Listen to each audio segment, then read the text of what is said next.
Hello guys, मैं हूं संतोष जावरिया और आप देख रहे हैं अनुपम एजुकेशन चैनल। हमारे इस चैनल पर आपका हार्दिक हार्दिक स्वागत है। इस वीडियो के अंतर्गत हम आपको कक्षा 10th की जो मुख्य परीक्षा है उसके मैथमेटिक्स के क्वेश्चन पेपर को सॉल्व करके बताएंगे। तो बिना विलंब किए हम क्वेश्चन की ओर चलते हैं। हमारे सम्मुख पहला क्वेश्चन इस प्रकार से है।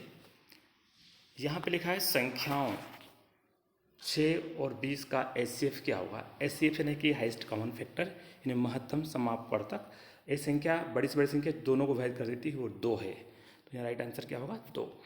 उसके बाद अगला क्वेश्चन हमारा आता है, यदि A1/A2 बराबर B1/B2 बराबर C1/C2 हो तो समीकरण निकाय और निकाय का किस प्रकार का हल होगा।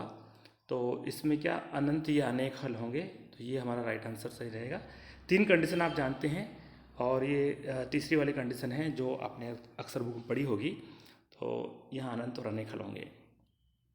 उसके बाद नेक्स्ट क्वेश्चन आता है, द्विघात समीकरण के मूल वास्तविक और बराबर होंगे। तो वास्तविक और बराबर होने पर जो विभक्तिकर है वो 0 होता है। तो B² - 4AC = 0 रहेगा। यहाँ पर राइट आंसर ये है। उसके बाद में नेक्स्ट क्वेश्चन है, AP यानी अर्थमेटिक प्रोग्रेशन समांतर श्रेणी है। 2 4 6 10 2 4 6 का 10वां पद क्या होगा। तो सीधे आप इसको Tn बराबर A + n-1 से सोल्व करेंगे, इंटू D से सोल्व करेंगे। A इसमें 2 लिखेंगे, n मतलब 10 लिखेंगे और D डिफरेंस इनका कितना 2 2 का है, 2 रखेंगे। तो आप कैलकुलेट करेंगे तो ये सीधा 20 आएगा। तो राइट आंसर कौन सा इसका, 20 है। तो यहाँ पर 20 आंसर सही है। उसके बाद बिंदु 2 3 और 4 1 के बीच की दूरी क्या होगी। तो दूरी का सूत्र आपको पता है, डिस्टेंस कैसे निकालते हैं। 4 - 2 का स्क्वायर, यहाँ पे 2 है, ये 4 - 2 का स्क्वायर प्लस 1 - 3 का स्क्वायर। आप इसको कैलकुलेट करेंगे तो आपके इसमें 8 आएगा, √8 आएगा। तो √8 इसका राइट आंसर है। उसके बाद वृत्त की कितनी स्पर्श रेखाएं खींची जा सकती है, कितनी स्पर्श रेखाएं हो सकती है। तो यहाँ पर अनंत इसका उत्तर होगा, लेकिन बहुत सारे लोग गलती कर गए होंगे। एक प्रश्न ये होता है वृत्त के बाह्य बिंदु से, तो बाह्य बिंदु से 2 खींची जा सकती है, लेकिन वैसे वृत्त पर अनंत स्पर्श रेखाएं खींची जा सकती है। बहुत सारे बिंदु हैं वृत्त की परिधि पर, हर एक बिंदु पर एक रेखा खींची जा सकती है, ये अनंत रहेगा। अगला क्वेश्चन हमारा है, ये तो इंग्लिश मीडियम है, जो आप खुद देख सकते हैं, सेम वही चीज़ है। अगला हमारा क्वेश्चन है, रिक्त स्थान की पूर्ति कीजिए। √2 क्या है। तो एक अपरिमेय संख्या, कैसी संख्या है, अपरिमेय संख्या, इरेशनल नंबर इसको बोलते हैं इंग्लिश में। और उसके बाद में नेक्स्ट है, एक बहुपद जिसका घात 3 है वह बहुपद होता है। तो वो घनी बहुपद होता है, क्यूबिक या घनीय बहुपद कह सकते हैं, या इंग्लिश में कहें तो क्यूबिक हो सकता है। उसके बाद में अगला क्वेश्चन है, यहाँ पर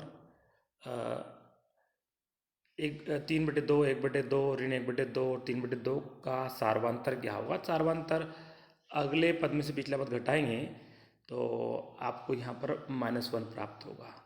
जैसा कि आप यहाँ देख रहे हैं, 1/2 में से हमने 3/2 को लेस किया तो ये -1 हमें कैलकुलेशन में आया है। अगला क्वेश्चन है, सभी सर्वांगसम त्रिभुज होते हैं तो वो कैसे होते हैं, समरूप होते हैं। समरूप क्या लिखेंगे हम, समरूप होते हैं। सभी सर्वांगसम त्रिभुज समरूप होते हैं। उसके बाद नेक्स्ट क्वेश्चन है, दो वृत्त को 2 बिंदुओं पर प्रतिच्छेद करने वाली रेखा को क्या कहते हैं, छेदक रेखा कहते हैं, छेदक रेखा कहते हैं।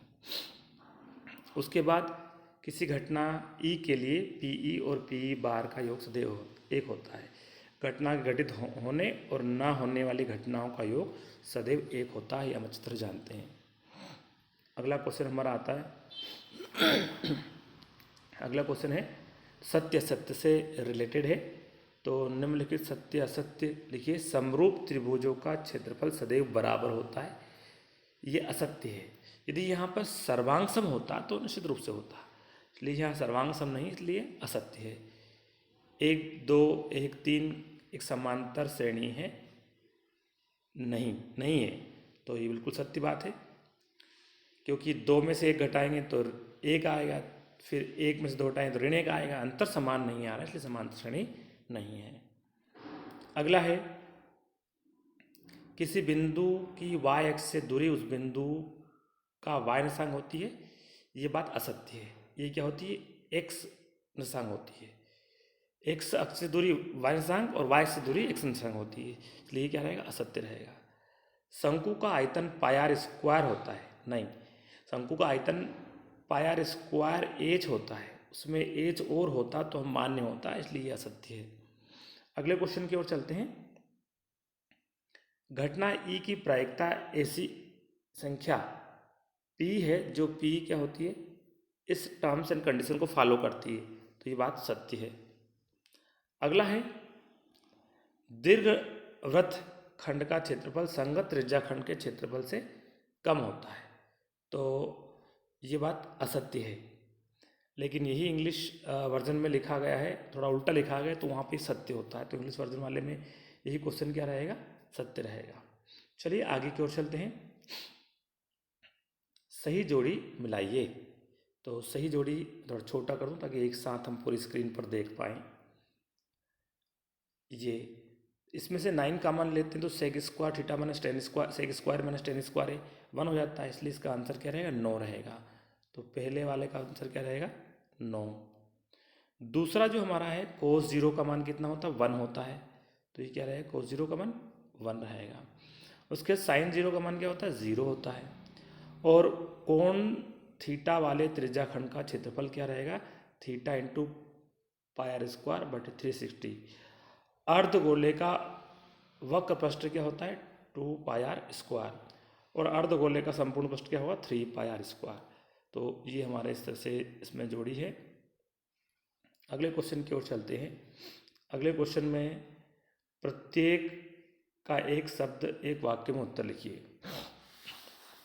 तो यहाँ पर आप देख रहे हैं, द्विघात समीकरण का मानक रूप लिखिए। द्विघात समीकरण का मानक रूप क्या होता है? A x square plus b x plus c बराबर 0। तो ये इसका राइट आंसर होगा। उसके बाद दो त्रिभुजों के समरूप होने की कोई एक शर्त लिखिए। समरूप त्रिभुज के लिए दो त्रिभुज समरूप कहे जाते हैं यदि उनके संगत कोण बराबर हो और संगत भुजाएं आनुपातिक हो। ये 2 चीज़ें हैं, हमने 2 शर्त बता दी है, ये 2 ही होती है, यहाँ पूछी गई एक है।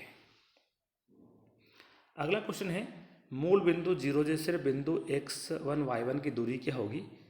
तो वो क्या रहेगी? x1 माइनस 0 का वर्ग, यानी कि क्या जाए x1 का स्क्वायर, और y1 माइनस 0 मतलब y1 का स्क्वायर। तो मूल बिंदु दूरी क्या रहेगी? ये रहेगी। इस तरह से x1 का स्क्वायर प्लस y1 का स्क्वायर का रूट ऑफ, इसका आंसर रहेगा। किसी खंबे की छाया अथवा ऊंचाई समान है तो सूर्य का उन्नयन कोण कितना होगा? तो वो रहेगा 45 डिग्री, क्योंकि आप अच्छी तरह जानते हैं कि टेन थीटा होता है हाइट अपन बेस, एच अपन या परपेंडिकुलर अपन बेस होता है। तो इस तरह से इसकी जो लंबाई वो कोण कितना रहेगा? 45 डिग्री रहेगा। उसके बाद में कोण थीटा एवं त्रिज्या आर वाले त्रिज्याखंड के संगत चाप की लंबाई का सूत्र क्या होगा? तो चाप की लंबाई का सूत्र होता है थीटा इंटू 2 पाई आर बटे 360 डिग्री। ये इसका राइट आंसर रहेगा। उसके बाद में नेक्स्ट क्वेश्चन आता है, वर्ग 20 40 का वर्ग चिन्ह ने मध्य बिंदु लिखिए। तो मध्य बिंदु क्या? दोनों को जोड़ के आधा, तो वो कितना हो जाएगा? 30। इसका राइट आंसर होगा। इसके बाद में बाकी क्वेश्चन आपको हल करने के हैं जो आपने अब पढ़े ही हैं और आपने शुरू से किए होंगे। सरल से प्रश्न हैं, आप देख सकते हैं किस प्रकार के। कुछ जैसे क्वेश्चन ये आया था, बता दूं, शून्यकों की संख्या कितनी है? इसमें लिखा गया है शून्यकों की संख्या कितनी है। तो शून्य कहाँ होंगे कि जहाँ जहाँ भी एक शख्स काटेगा, एक बिंदु ये, दूसरा ये, तीसरा ये, तो शून्य की संख्या 3 होगी। कोई भी ग्राफ या वक्र एक्स अक्ष को जितने बिंदु पर काटता है वो वहाँ उस पर शून्य होते हैं। ठीक है, इस तरह से आपके प्रश्न पत्र में ये क्वेश्चन आए थे। निश्चित रूप से आपने इन प्रश्नों को बेहतर तरीके से सोल्व किया होगा और उम्मीद करता हूँ कि आपको अच्छे नंबर आएंगे। और बाकी क्वेश्चन प्रश्न पत्र के इस प्रकार से थे। हमारे इस वीडियो को देखने के लिए आपका बहुत बहुत धन्यवाद। जय हिंद, जय भारत।